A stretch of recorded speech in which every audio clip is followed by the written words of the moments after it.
Well, we have two stories here on the mountains, and the mountain place was in the scriptures the place where God dwelt. In the story of Moses going up on the mountain or the burning bush, and the highest mountain was God's special mountain, the highest mountain where he would dwell and he would meet the needs of everybody. So these scriptures today are filled with promise and hope.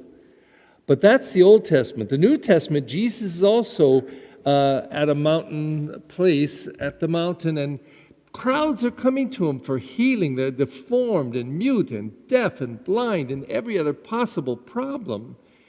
And he meets all their needs. They bring him to his feet, he cures them, and they walk away whole. Everybody's amazed. Look, the mute are speaking, the blind can see, the deaf are hearing. Oh my God, what is this? That's part one. But part two, then, something happens. These people have been with Jesus, he says, for 3 days. And Jesus notices the concern. Nobody brings it up, no apostles, not the people. Jesus says, wait a minute, these people have been here 3 days and they have no food. I don't want them to go home and they might collapse on the way. So then this scene happens, and the language is really important because 7 is the number of perfection in the Bible. Whenever you hear the word 7, that means perfect, complete, everything is according to God's plan. It's just complete. So he asks the question, how many loaves are there? 7. There may be thousands of people. It depends on which gospel you read, the 3,000, 5,000, whatever. 7 loaves. Bring them to me. He blesses them and multiplies the bread and the fish. They give it to people. Everybody's satisfied. And at the end, to make the point even stronger, how many were left over? 7 baskets. This is a story of perfection. Now, here's where it applies to us, I think. If you and I do not think that God is on our side, if you and I do not think that God wants to satisfy our deepest needs, not the superficial ones, the deepest ones, where we hope, for example, where people are dying, and they are able to connect with God in their last hours and say, God, I believe you're with me. I've seen people do this when I anoint them.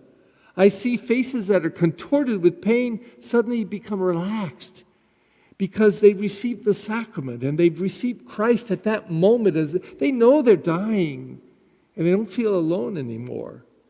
This is God working at the deepest part of our soul. And I tell you, we have got to be people who believe that. We've got to go to the tallest mountain and believe that he's going to give us the most succulent foods, the best to drink, the best to eat. He's going to have 7 baskets left over, filled, because he takes care of our needs. And it's in that conviction that we have to pray and ask for what we really, really need. Now, I tell people all the time, because even myself, I'm not sure we really pray for what we need. For example, I'm 71, a new pain every day. Is anybody there with me? New pains all the time. I find it, it's my right foot now, my heel. I'm thinking, why on earth, another one? Whatever, it is what it is. I don't say, God, take away the pain. God, make my foot well. I say, give me courage. Give me strength. Give me peace inside, confidence that I know you're with me. That satisfies me. That touches me at the deepest part of my spirit because I don't expect God to take away the fog in the morning or make it rain tomorrow. I don't really. But I expect God to be deep within my soul in a way that can encourage me and give me what I need so that I can deal with life. Today, he's dealing with people.